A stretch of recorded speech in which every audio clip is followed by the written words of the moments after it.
Okay. Yep, that's how I feel. No, I actually feel pretty good. I Just bet you kidding. do. I bet you do. Oh, this is going to be fun. Nothing's going to be fun about this.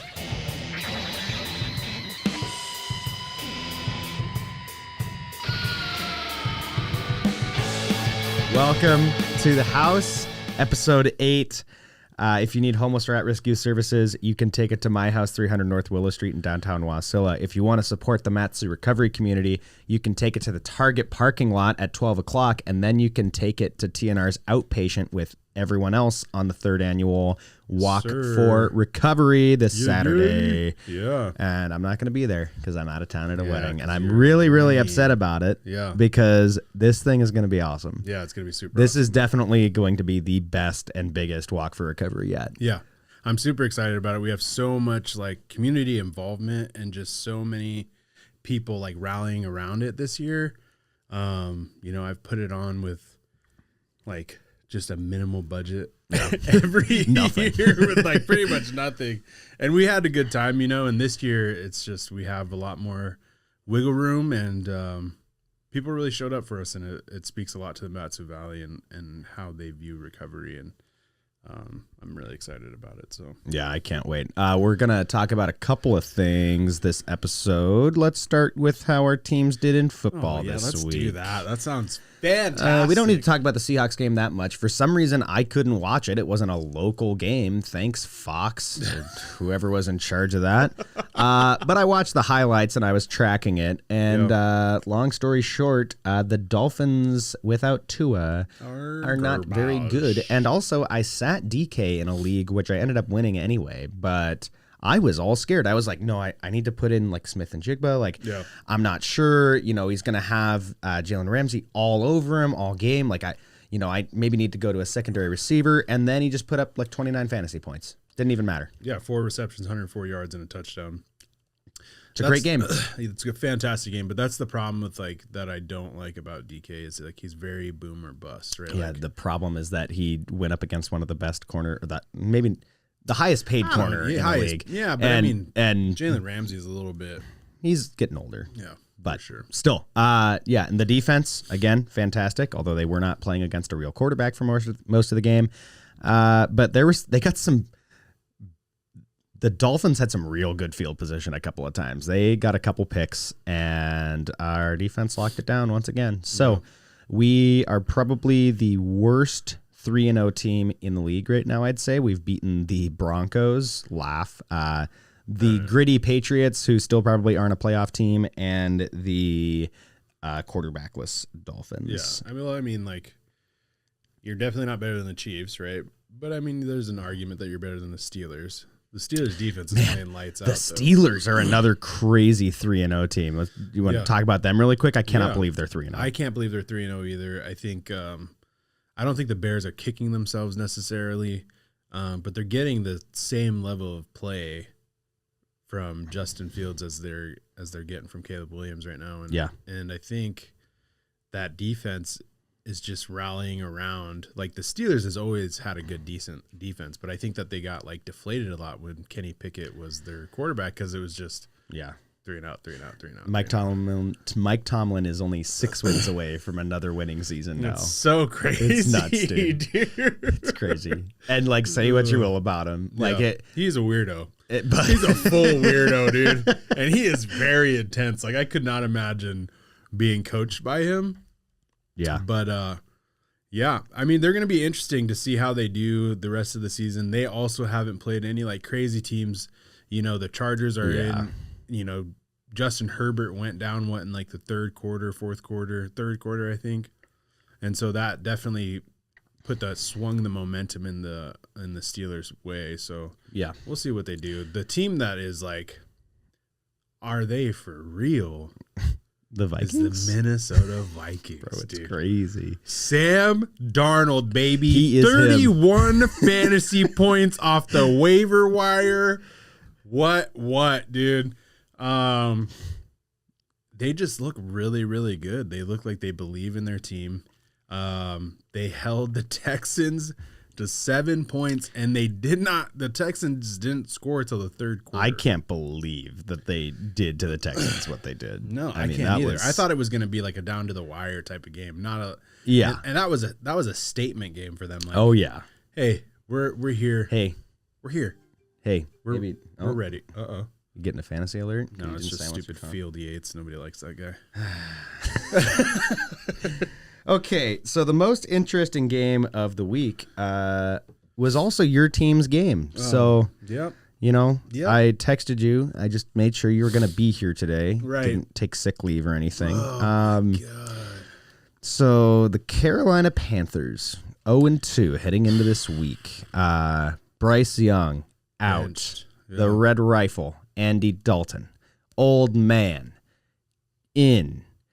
Against a Raiders defense that, I don't know. They didn't show up to the game.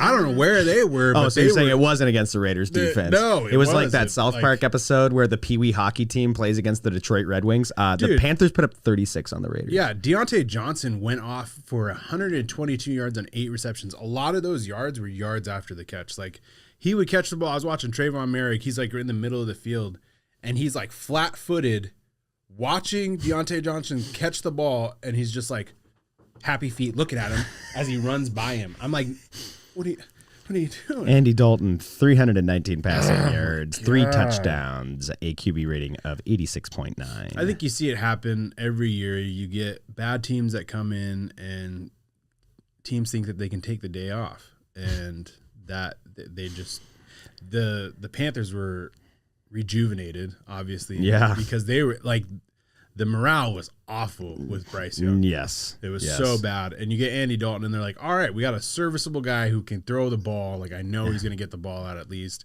Maybe we're not going to be a Super Bowl contender. Vibes were much better. For the Panthers, yeah, sure. The Raiders, on the other hand, the vibes were not so good. I mean, we responded in the first quarter, and then we could not get anything going. The problem is Luke Getsy and Antonio Pierce, man. Like, you can't say that Antonio Pierce doesn't have a portion to blame in this, because he's like, we want to establish the run. We want to get Zeus 20 freaking carries. Right? Okay, but you don't tell the team that, right? And you're announcing it every week that this is what our game plan is. And then they come out and their offense is run, pass. Run, pass. I am not a defensive coordinator, and I know what they're going to do. Run, pass. Run, pass. It doesn't even. Oh wait. Oh hey, we're getting kind of down here. It's getting a little crunch time. Maybe we should like try to what'd they do? Run, pass. Run, pass, man. And it was just so bad. It sucks because you got people like Devontae Adams, who is a generational talent. You got Max Crosby, generational talent, and they're just like wasting away. And there's some controversy because Antonio Pierce came out and they were asking about like the team effort. And he was like, I don't know if the whole team's effort wasn't there. He said, I feel like some people made some business decisions, and we're going to make some business decisions as well moving forward. I don't know what does that mean. I know. What the heck does that mean? Yeah, a lot of people are like throwing it like Devontae Adams was taking plays off. I mean, he got Jacoby Myers just cracked. Well, he had Aiden O'Connell throwing him the ball for a bit, so like I would take plays off too. Yeah, and so a lot of people are pointing in that direction. I don't know. I don't know if like Devon Diablo was like ruled out, and I don't know if maybe he was like scheduled to play and decided not to play. Yeah. I say that about Aiden O'Connell. He actually had a QB rating of 93.6. 9 for 12, 82 yards. Yeah, he went. Touchdown. Yeah, he came in and he looked all right, but I mean, he came in the fourth quarter when it's garbage time. Yeah, game was over. I mean, is that your quarterback? Tank for Shador, baby. Did you see that Baylor game? No, dude. Shador throws like a freaking dime with 2 seconds left to force overtime. It was crazy, and it was like a rollout. Dude was like, it was like. Wouldn't it be lose away. More for Shador? Tank lose for, more. Yeah, you got to have it rhyme. Yeah, that's lose fair. more for Shador. Lose more for Shador. I like him. I think he's going to be a good. It sucks because your QB when the Raiders are a contender, it's not going to be with either of these two QBs. No. And what sucks is that you get a gutsy win against the Ravens. Yeah. And you're playing the Panthers yet. It feels like you should come out of week 3 2-1 if you pull off that win. Like, and now all of a sudden, the way that, I mean, the Broncos have started poorly, but the Chargers are 2-1. The Broncos were able to get a win this week against the Bucks out of nowhere. I don't know. See, that's another one of those games. It's the same thing, right? There was a lot of those. We were like, oh yeah, the Saints look great. Yeah. Saints lose to the Eagles, who only score 15 points. Right. Oh yeah, the Bucks. Baker is him. 7 points. They lose 26-7. I think some teams tried to take some days off and came out a little bit flat. But yeah, the AFC West, you got to keep up with the Joneses right now, and you have a game against the Panthers that's got to be a win. It has to be. Andy Dalton coming in, and the team having a much better vibe check this week. Aside, Panthers are on your schedule. You got to get that win. Yeah. So, yeah, that's unfortunate for the Raiders. Yeah, it's only week 3, but season's over.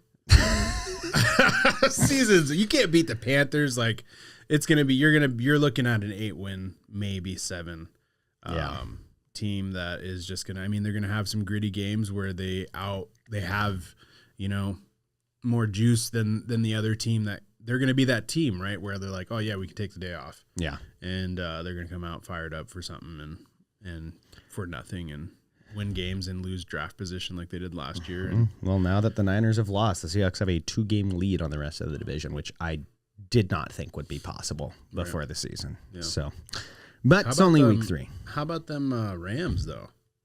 Yeah, what is going on there? Yeah, that was an insane comeback. And it's a little scary. It's a little scary for the Niners because it's like, you had control of that game. Brock Purdy had a good game, 22 for 30, 292 yards, 3 touchdowns. Juwan Jennings, who I picked up in another one of my leagues, put up like 40 points with 11 receptions for 175 yards and 3 touchdowns. And the Rams, just like, they were patient. How much were they down by? They were down, it was 24-14 in the 4th. 2-possession game, yeah. Yeah. And they just, it was. And they just came back, and it was a really gritty win for them, and they needed a win because... I rather the Rams win that because now the Seahawks have a 2-game lead, right? And I think that the Niners, when CMC comes back, will recover. I don't know if the Rams will do that every week. Yeah, for sure. So, okay, next topic. Baseball season, the regular season is almost over, and it is almost playoff time. And I think we figured out what baseball team you're going to be rooting for. Yeah. And they'll be in the playoffs. Yeah. So that's exciting. I told myself on the car ride over, I was like, you know what? I'm not going to turn this into a thing about the Mariners. I'm not going to do it. Don't do it. I was like, it's not about the Mariners. It's just about baseball. Anyway, the Mariners suck. Is that what we're getting at? Shohei Ohtani, 50 stolen bases. Yeah. 50 home runs. So cool. First player to ever do it. Right. And you're already a Lakers fan, so watch good baseball. Watch the person that's going to be the best baseball player of all time. Might as well. I think it's pretty crazy when you look at it, and I was talking to you just the other day about how pitchers aren't usually this. Right. And so the fact that he's doing this is insane. Right. Well, the segment we wanted to do is, I don't want to call it baseball for dummies. You're not a dummy. Say baseball, beginner's guide to baseball. Beginner's guide to baseball. Yeah. So let's rehash this conversation because you were asking me about it. You were like 50 and 50. I was like, it's I don't understand. It just doesn't happen. No. And you were like, well, he's a pitcher, right? And I was like, yeah, that's why he's the greatest of I mean, he needs to have like, the only thing that is going to stop him, and I will knock on wood because I don't care who he obviously doesn't play for my team, but when you're talking about a talent at this level, like, it is special to be able to live in an era where my kids are going to be like, it's going to be like, this is Michael Jordan for me. Like, I get to watch The Last Dance. I didn't get to say, hey, I saw Michael Jordan play on TV. I have seen Shohei Ohtani play on TV before the like. I will find a way. Michael Jordan play? Ever? No. I was way too young. No. No. That was like the first basketball game I watched. Well, see, must be nice. Like It I was. didn't It get was that. pretty cool. I didn't get that. So And then I got Shaq and Kobe. before the end of his career, I will find a way to go watch to say like, hey, I've watched Shohei Ohtani play baseball, right? Yeah. You don't see. It's like one of the questions you're asking me, baseball for beginners, like.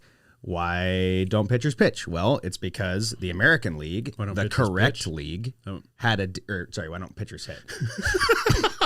The American League, this is baseball for dummies. the correct league, had a designated hitter for years. Okay, where how do you establish who can be a designated hitter? anyone can be a designated hitter? Anybody. Anybody. That's just an extra person in your batting order. It is a person in your batting order. So you have Okay. 9 players on the field when you're playing defense. You have Okay. 9 players in your batting lineup, right? Right.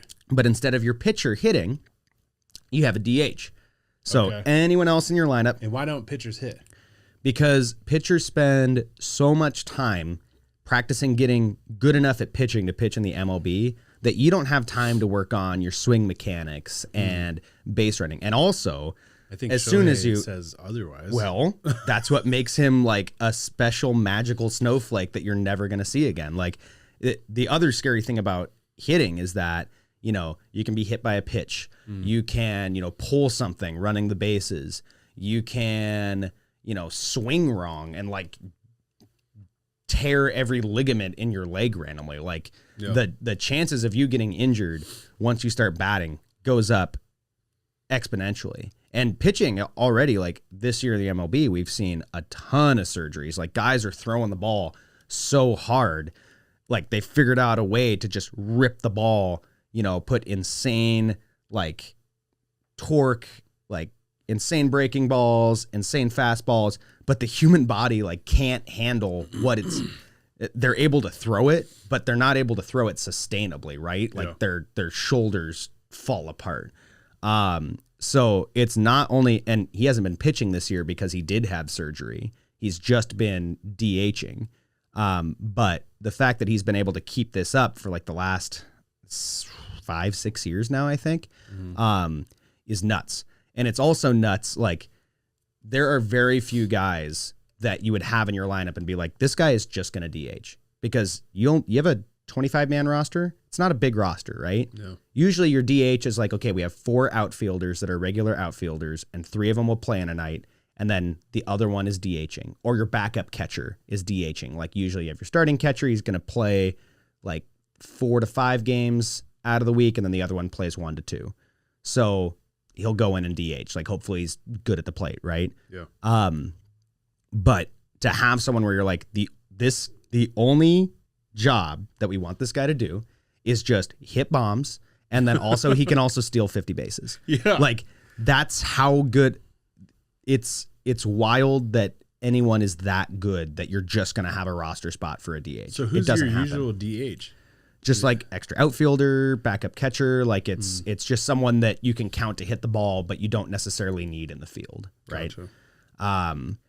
And the National League, so the American League had the DH, the National League now allows for the DH, which kind of decreased Shohei's value because if he could have pitched he was playing for the Angels in the American League, if he could have pitched in the National League when they didn't have a DH, that's a huge draw because back before the National League had a DH, like pitchers just would go up there and like lay down bunts or just stand there because they don't want to get hurt. Like their coach just told them you're not allowed to swing. It's really interesting. It doesn't make any sense if you don't watch baseball. Right. So, but yeah, the Dodgers, Shohei Ohtani. He's crazy. Okay. I understand what a fastball is, obviously. Yep. I understand a little bit what a curve. A curve is like where it goes out and in, right? Curve is it's going to cut across the plate like so it goes out and then it Sure, yeah. What the heck is a knuckleball? So a knuckleball, you're gripping the ball like this, right? Yeah. And when you release it, I'm not an expert. There's a lot of really great YouTube videos about like the science of how each pitch does what it does, right? Okay. But essentially, when you're throwing a baseball, you're gripping it along the seams in some way, like with different fingers in different positions, but you're holding it in a way that the baseball, like the seams catch the air, and based off how it comes out of your hand, that causes it to rotate, faster in a certain direction that causes it to, drop down all of a sudden or cut left to right, or even fastballs will break a little bit. Like if you throw a fastball, it will generally like tail off to the right if you're a righty. Okay. A knuckleball, you release it so that instead of the air like catching the seam and the ball spinning, it like flips over end over end with the seam, and you're holding it so awkwardly that it comes out of your hand all at once, and it just kind of like like I don't go watch it. I wish I could give a better answer than that, but it's actually really interesting. Like the science behind why baseballs do what they do is really, really interesting. And I don't want to try to talk out my butt and just be like horribly wrong. Yeah. So I'm trying to give like the simplest answer possible. Okay. All right, fair enough. It has to do with how you release the ball, right? And that's every pitch. Like, and also now we have it, Wii baseball. It's like fastball, curveball, splitter. Mm-hmm. But now you have like cutters and sliders and all this other stuff. And they're all, essentially either a version of a fastball or a curveball. But there's little variations on like, when I release it, if I'm releasing a slider, I'm like holding it like this. Mm-hmm. And because the inside of the ball, my inside finger is like is releasing earlier, but the outside of the ball with my middle finger is releasing later. That's going to cause the ball to do this, which is slightly different than that. If you're 14 playing Pony League, guarantee you it doesn't matter, just pitch strikes. But when you're at that level, like that slight variation between, I can throw a slider and a cutter, and this one's going to, what most pitchers try to do is you want, your pitch to start in the same place, right? And then do wildly different things. So if I have a fastball, and I throw and it releases here, and then I have a slider and it releases here, but my fastball goes shoop and my slider goes yeah, like the sound effects are fantastic. Then if I'm a batter, I'm watching it, and these guys are pitching 90 miles an hour. So you have about that long to decide I'm swinging or I'm not swinging. Yeah. And if I see it in the same place and the pitcher goes, okay, fastball, that's ending up here. Fastball, that's ending up here. I see where it releases and I'm like, yep, fastball. And then just, yeah. It's a strikeout. Okay. It's the mental back and forth in baseball is really, really interesting. The problem is that you have to, this is why I'm glad we're having this conversation, because you have to understand a lot of the intricacies of baseball to actually start enjoying watching baseball. Like everyone can see a home run and be like, yeah, that's cool. Sweet. Right. Yeah. But if you're going to watch, and I haven't watched every Mariners game this year because I cannot bring myself that was my next question. To watch them now. They're like 5 games out of first in their division. They're not going to get first in the division unless the Astros lose all their remaining games, which, to be fair, they have 3 against the Mariners. But what needs to happen is they need to claim a wild card spot. They're 2 games out of a wild card. They've got to win like minimum 4 out of 6, but probably like they can afford to lose maybe 1 game, or they're not going to make the playoffs. I'll tell you exactly what's going to happen in a week when we record again.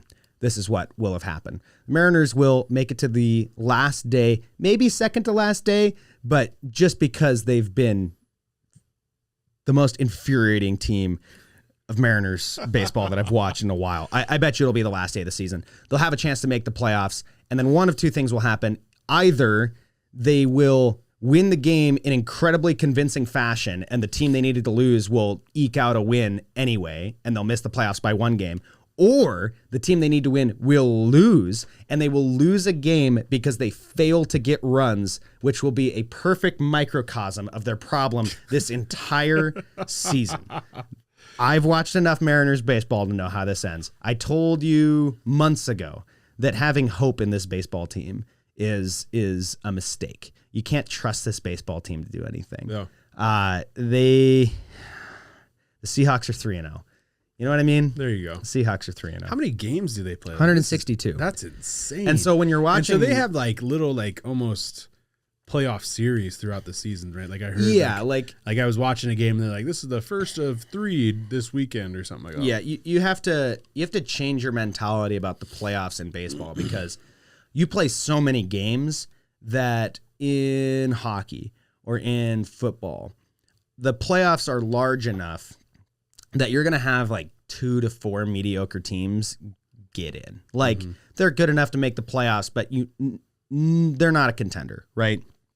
Baseball, there's only 12 teams out of 30 that get in. Yeah. And you play so many games over the course of the season that if you're a contender, you're in the playoffs. And if you're not good enough to be a contender for the World Series, you're not in the playoffs.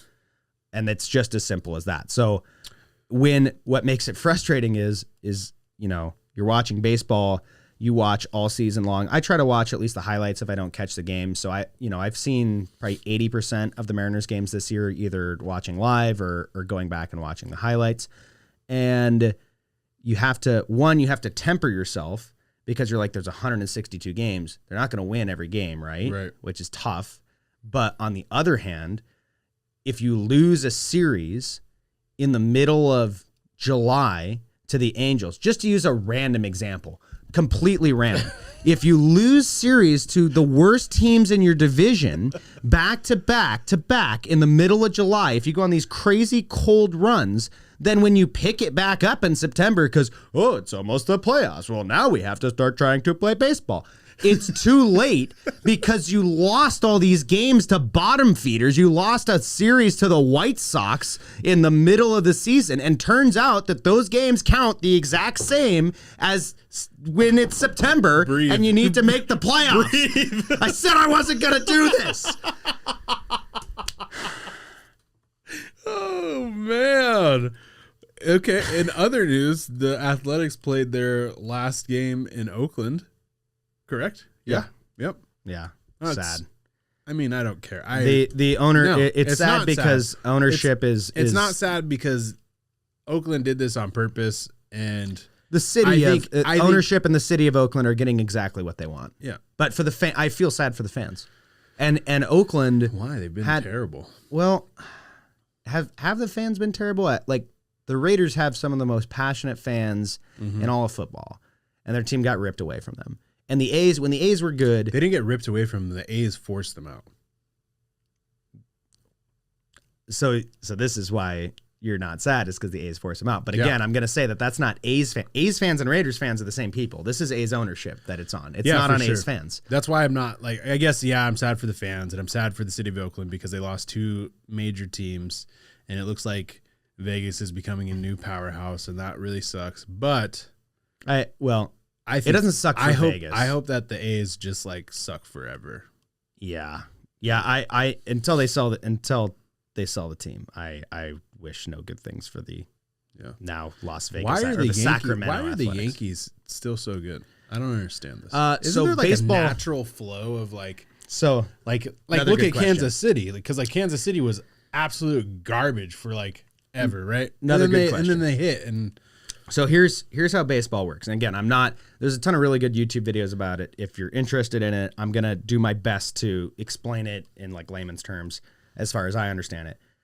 In a lot of leagues, you have a salary cap, and people argue back and forth about salary caps are good, salary caps are bad. You know, like players should be able to make as much as the market demands versus like, hey, small market teams need to have a chance.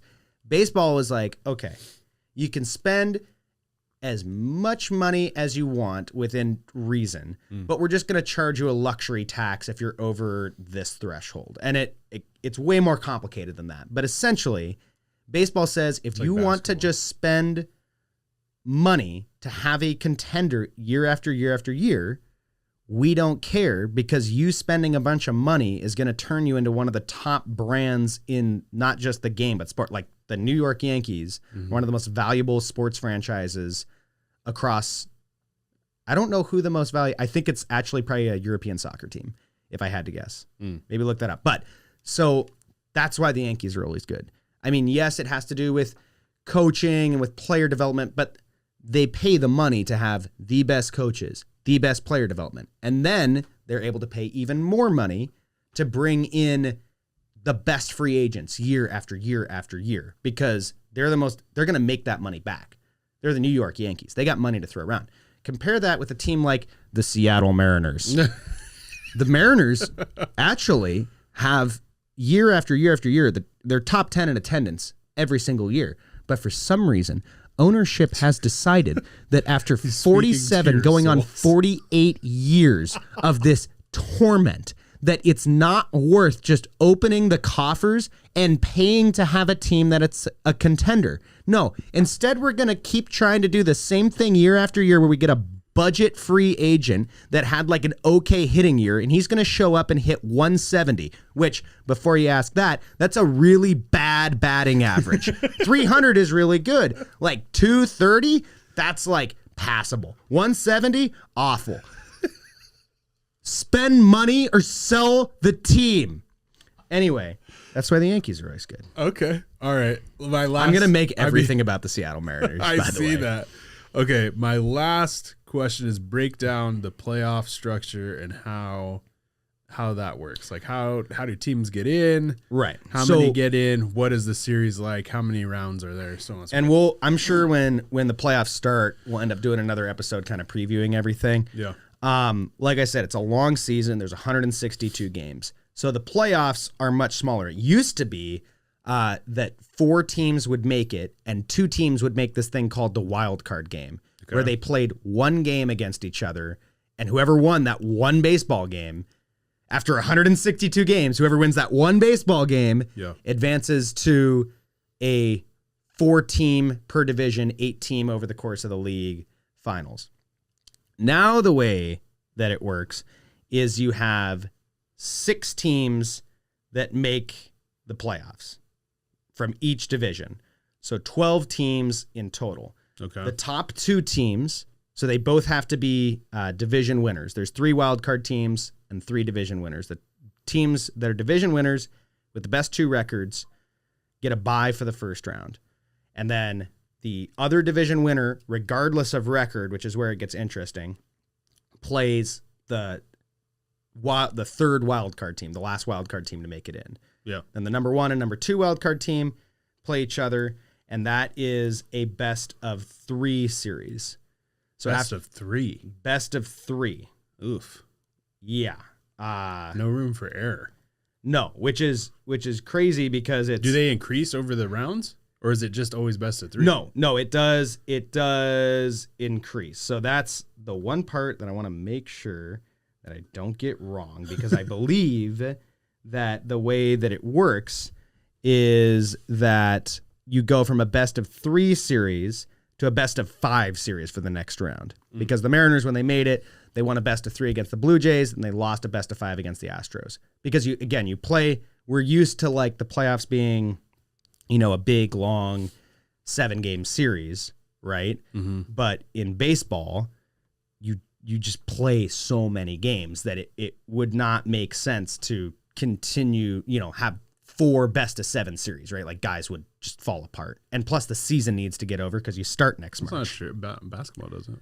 Basketball doesn't do well, the play-in rounds aren't best of 7, but isn't. Yeah, the play-in rounds aren't. That's a new, like in the last couple of years. The first round isn't best of 7? No, it is best of 7. Yeah, okay. But that's what I'm saying. Like they go best of 7 every single round. Right, and so does hockey. So that's what I'm like used to. But in baseball, they do. I guess you do play a lot more games. Right. Yeah. So you do best of 3. You get down to 4 teams in each division. Then you do best of 5. Now you've got your American League Championship Series and your National League Championship Series. So there's only 3 rounds? There's 4 rounds. Okay. So American League Championship, National League Championship. That's a best of 7 series. So you got your wild card round. Yep. Your division round? Yeah, I think they call it the divisional round, yes. And then your championship round. And then your American League Championship and your National League Championship, right? Yeah. So your division championship and then your World Series. And then the World Series is that last one. So they still do 4 rounds, but it goes best of 3, best of 5, and then 2 best of 7. So you could end up playing another 22 games after your 162 game regular That's season. insanity. Yeah. It's a long season. I'm just looking at the playoff tracker, and I don't see them predicting the Mariners anywhere. Yeah, I don't predict the Mariners anywhere. What are you saying? Yeah, obviously, you're 2 games out of a wild card with only 6 games left. Yeah, Yeah, don't suck for 2 months. Try hitting baseballs. yeah. Try making changes. Try adjusting. Game, isn't it? Yep. Really, every offseason, just start by bringing in the best players instead of trying to do this whole like second-hand bargain bin solution that we always go to. Stop wasting the careers of 5 of the best pitchers that this team has. You have 5 of the best pitchers this team has ever had all at once. Yeah, based off this season, starting pitching, and you're wasting it. Didn't Michelle used to work for a baseball team? She used to work for the Diamondbacks. Diamondbacks. How are the Diamondbacks? They made it to the one World day. Series last year. Wow. Okay, go Diamondbacks. This year, Maybe that should be my They're 6 games. Yeah, they're 6 games out of the maybe divisional lead. Maybe not. Where are they at in the wild card? I haven't looked at the National League in a while. Oh, look at that. They're no. They're gonna make the playoffs. Okay. I think. Yeah. They've That'll got be Arizona. Yeah. Arizona. Interesting. Yeah. Okay. We'll see. Oh, they're in the division with the Dodgers, though. Yes. So you hate them now. No, I hate them. Sorry. Yeah. Sorry, Okay. Michelle. Okay. I still like you. I just don't like the Diamondbacks. Right. Yeah. One last story, really quick. Oh, also Ozzy's team, the San Diego Padres. Oh, are right. in that division. Right. Yeah. Hockey season has not started. The preseason has started, which, it's the preseason. Who cares? Yeah. But one funny story. The Utah Hockey Club, formerly the Arizona Coyotes, are playing their first ever game of hockey. Not regular season, but for the first time, the Utah Hockey Club is out there playing hockey. They're trying to get a power play set up. When you have a delayed penalty, you pull your goalie. Because the penalty is called when the other team gains possession of the puck. So your goalie comes out of the net and you get an extra attacker onto the ice. You know that in hockey, right? Your goalie can come out. Okay. Play 5-on-5. Okay. With a goalie in each net. Yep. There's 6 players on the ice. In hockey, when you're down or when there's a delayed penalty, the goalie can come out of the net to the bench and another skater can come on so that you have a better chance of scoring. Because again, the penalty, the Just whistle. in the middle of the game? Yeah, because the penalty will be called when the other team touches the puck, and then the whistle's blown, so you just put your goalie back in, I'm right? lost. Okay.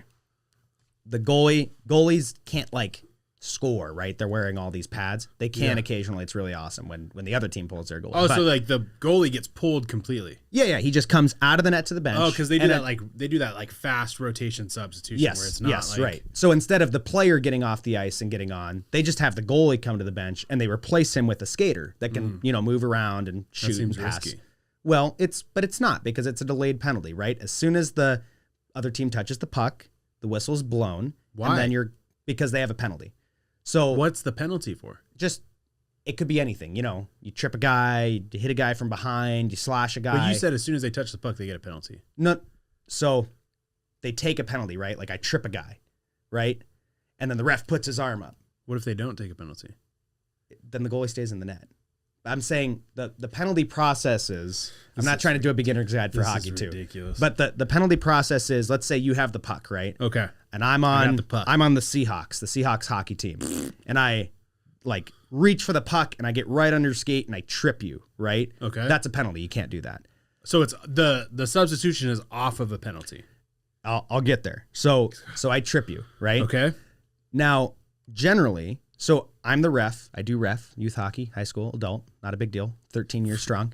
So I see that I've tripped you. I put my arm up, right? I'm signaling that, hey, I'm about to call a penalty. It's like throwing a flag. Yeah.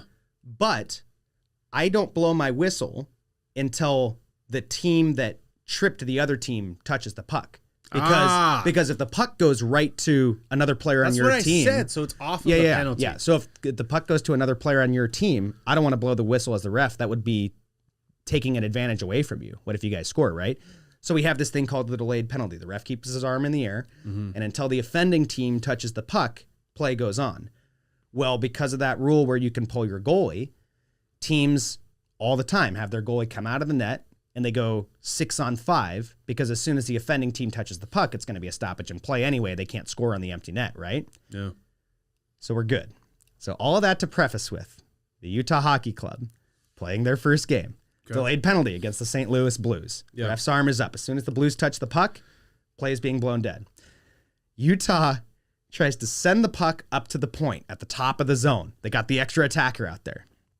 Puck takes a weird bounce.